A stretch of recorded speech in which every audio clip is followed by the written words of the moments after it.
Excuse me. All right, y'all. Welcome back to another video.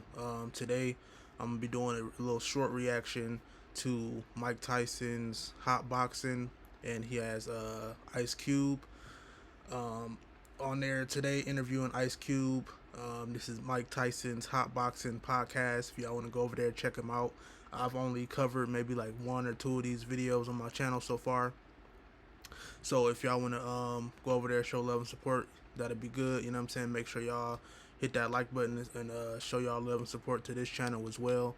And it's just kind of just nostalgic seeing Ice Cube, you know what I'm saying, on interviews today, and all of the people that was back around when I was younger. I actually got a story to tell too about what happened in my childhood and regarding Ice Cube. So stick around. We're going to get straight into the video.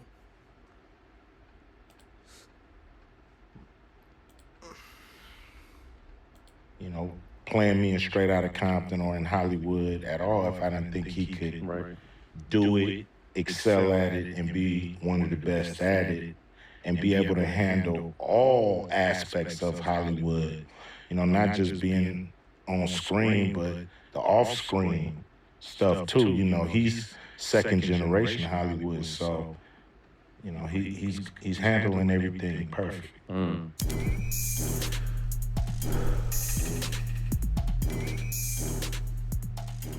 Tis the season for clean balls, from stocking stuffers to white elephant to Manscaped products are at the top of the every wish list. Manscaped is a one-shop stop for all the holiday needs. They have Westmore, release a project I'm looking forward to. You did with Snoop, Too Short, E40. Tell us how that came about. What's it been like building with your brothers, and what should we expect from the album? crew. Yeah, we've been knowing each other for over 30 years. Been friends for that long, too. And so it's like doing a record with your cousins. Or, could you imagine playing basketball with your cousins? And they good enough. NBA playing, holding. Yeah, they good enough. Not that they just out there and it's a pickup game. It's like they stars in their own right. So it's fun. And it came about by E40 hitting me during the pandemic. Yeah, and I was gonna say it's just good to see all of the old, all of the OG legends. You know what I'm saying? Ice Cube, shout out to Ice Cube, Snoop Dogg. You know what I'm saying? Even Mike Tyson. You know what I'm saying? It's good to see them still doing their thing, still going strong, still grinding, still putting in the work. You know what I'm saying? Because even if they didn't, just imagine if they would have stopped grinding, stopped hustling, they would have went broke. They would have all went broke by now, but they still doing it big. I think Snoop Dogg got a podcast. Who else? I don't. It's so many of them out there that still doing their thing, still going strong, and that's just motivation for me. You know what I'm saying? And everybody who watching this video should be motivation to y'all to just keep on going, no matter how much time go by. You know what I'm saying? You always gonna have to you know what I'm saying, still worry, not worry, still think about how you gonna get your next couple dollars or your next you know what I'm saying, what you gonna do next. Even if you at the top, you don't wanna start going down, start going back down to before you know what I'm saying, before you made it. So you wanna stay at the top once you get there.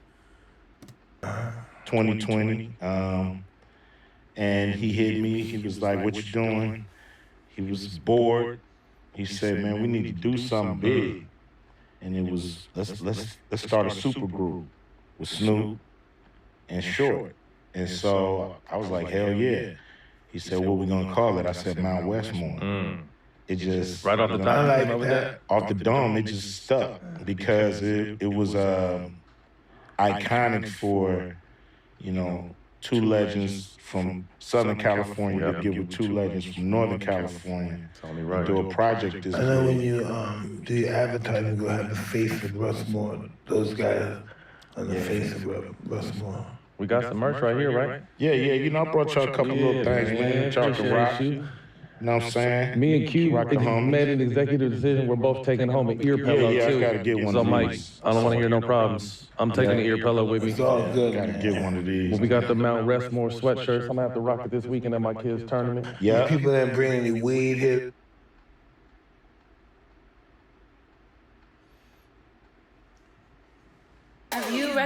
for your LLC yet?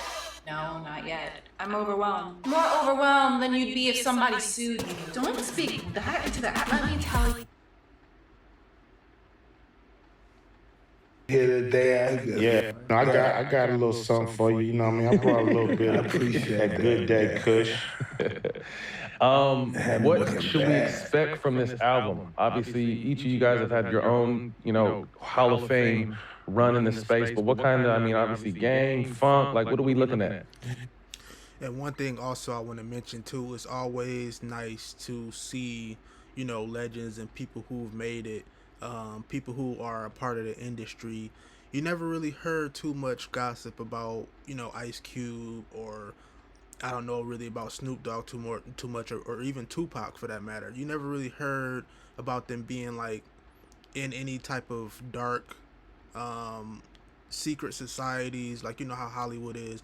You never really heard about them specific individuals being a part of, basically the underbelly of Hollywood, seeing as how, you can look at their accomplishments, and some people, like when you sign a contract, if you read the contract all the way through, it might not be like a super bad contract where it's like, under,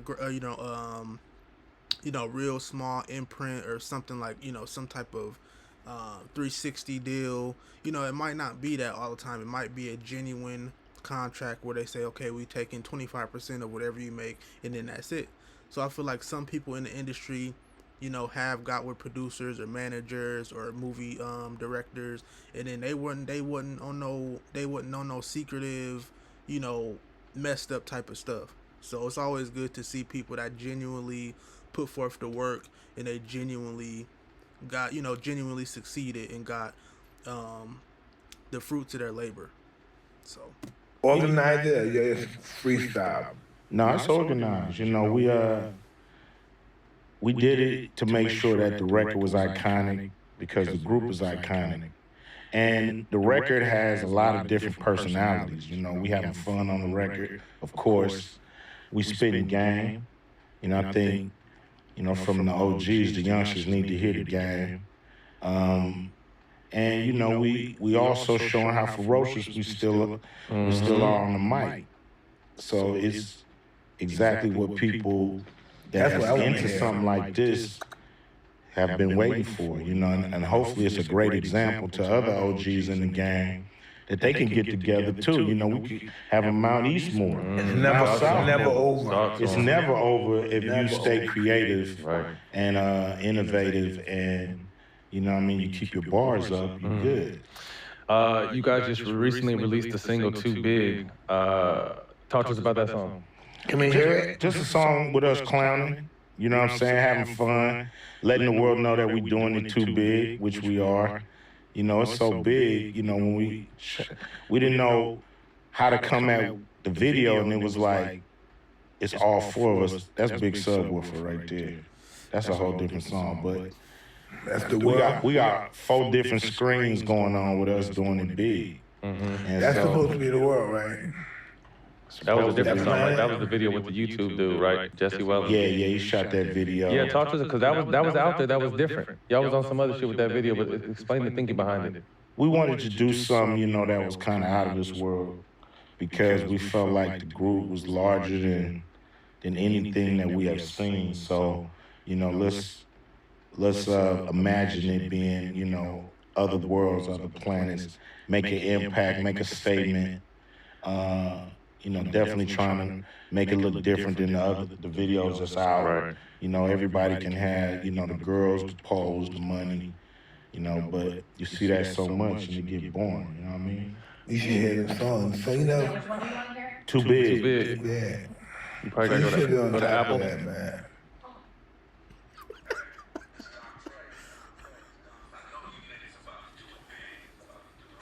Oh, shit. Oh yeah, E40 too. E40 is somebody I grew up listening to, or rather my siblings grew up listening into him, and then I kind of just caught on as I was as I was growing up. I didn't really know too much about hip hop, but at the end of the day, everybody, we all used to watch BET. You know what I'm saying? I'm a millennial, whatever you want to call it, millennial. But yeah, everybody used to watch BT back when it was AJ and Free, I believe. So yeah, all of the greats that's you know what I'm saying, all of the legends was on there, and it's a couple of them that kind of just fell off all the way off. But you know what I'm saying, yeah, I definitely appreciate what they did. They really made an impact and really kept rap music alive, and not so much today, but their impact really like laid the foundation of the hip hop industry as a whole.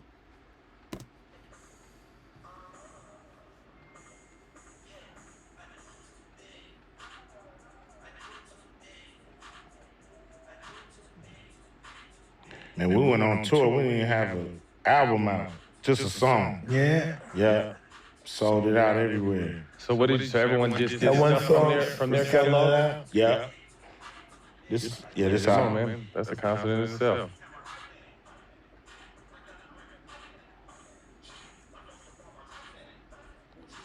Forty the man. Mm-hmm.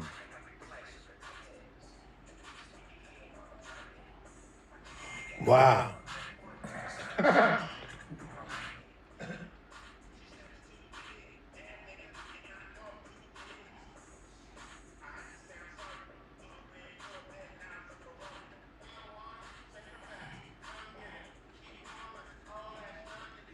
Yeah, y'all should check the video out.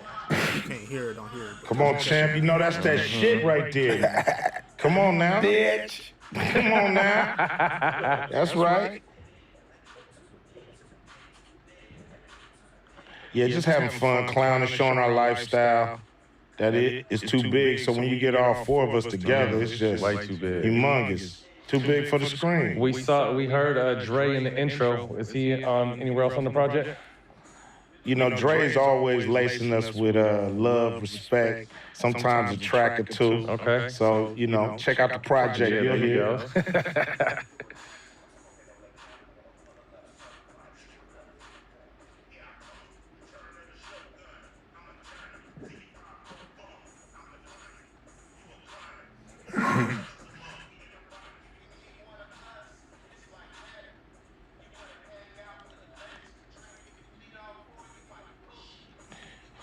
So we got a dope album. You know, the whole album is, you know, that West Coast flavor. But, you know, what's great about us and being in the game over 30 years And nice, nigga. what's good about being in the game over 30 years, we just got fans worldwide. Yeah. You know, it's bigger than the West Coast. I'm big in it. Yeah, it's always been bigger than the West Coast. It's always been bigger. Yeah, I'm smoking. I do smoke on occasion. From time to got you time, in he there. does, huh? That's when you was in. I think you was interviewing Snoop right there. Yeah, we're getting high. So you mentioned you guys went on. You got obviously formed a new group, went on tour without really a song yet. But what was the response? And was it in the States or was it abroad? No, it's here. It's sold out everywhere. You know, Atlanta sold that out. You know, Oakland. You know, everywhere. You know, Nashville. We guys were having fun, huh? We was having, man, we was having too much fun. Mad. Too much fun. And, you know, we all pros, so it ain't none of that bullshit. It's all just Easy money. It's so- having fun. Man, you know, life is great. Oh, God, it's great. Yes, thank God. All right, y'all. I'm gonna end the video right there. Now for the story that I told y'all I was gonna tell y'all, this is basically what happened. It's regarding Ice Cube. Now I ended up going on a trip. I ended up going on a trip with my mom at the time. We went to California. This was my first time ever going. I think I was like 14 or 15 or something like that. And so basically, you know, we got the hotel room. We got the little, you know, she had to go to work. I was outside. I had a little basketball. I was, you know, just walking outside, dribbling the basketball. You know, I was actually getting pretty good at it. But that's, you know, that's besides the point. Basically, I had went into a nearby Target that was like around the way from the hotel that we were staying at. So I had my little, you know, back then we had the little MP3 players or the little CD players where you had to open it. You had to open the CD player and put the CD in and all that. So I had the little CD player. And basically, I went into Target. I saw the Ice Cube album that was out at the time. This was like 2006 or so. I can't remember the exact year, but it was an album that Ice Cube had released around the time. And I'm just like, I'm only like 14, 15 at the time. So I'm like, you know what, fuck it, I'm gonna just steal the album. So basically what I did was I ended up stealing Ice Cube album. And what I did was I just took the I seen the CD, the album, the CD, whatever, and I seen it. I took it, grabbed it, put the CD, like I basically opened it. I went to the bathroom, opened it, took the CD out, and then just left the wrapper and shit on the in the bathroom. You know what I'm saying? Without even caring. And then boom, it was like maybe like 30 minutes later, walked out of the Target. Boom, I was listening to Ice Cube, one of Ice Cube's albums, and I ain't gonna lie, that was one of the best albums I ever heard around that time, and even still probably to this day. He still got some stuff, because just watching this interview made me remember that there was a song on that album that I would probably still listen to this day. I think it's called "Smoke Some Weed," and that was one of the best songs I ever heard around that time. But yeah, man, that was that's just the story, and that's all facts. That's literally what happened. You know what I'm saying? I fucked around and stole one of Ice Cube's albums back when I was younger. But anyway, thank y'all for watching this video. It'll be more content coming soon. I know I kept y'all waiting a little bit, but I got some stuff to do. I gotta, what I'm saying, life, gotta put my life first. Gotta make myself first and foremost priority. I thank everybody for watching. Make sure y'all like the video if you liked it, and I'm gonna see y'all in the next video.